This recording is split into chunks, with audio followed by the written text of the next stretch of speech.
আমরা গল্প তৈরি করতে ভালোবাসি কুসুম।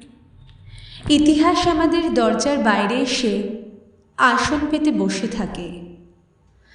ভোর রাতে এসে কড়া নাড়ে। আমাদের ঘুম দরকার, পায়ের বালিশ জড়িয়ে ধরে পড়ে থাকি, জোর করে চোখ বন্ধ করে রাখি। ইতিহাস কড়া নাড়ে, খুব আস্তে, ভীষণ অল্প শব্দ হয়, খুব শান্ত হয়ে তবেই শুনতে হয়। তবে উঠি না, উঠতে ইচ্ছে করে না। যে গল্পটা ইতিহাস হবার কথা ছিল সেটা নিছক একটা গল্প হয়েই থেকে যায়।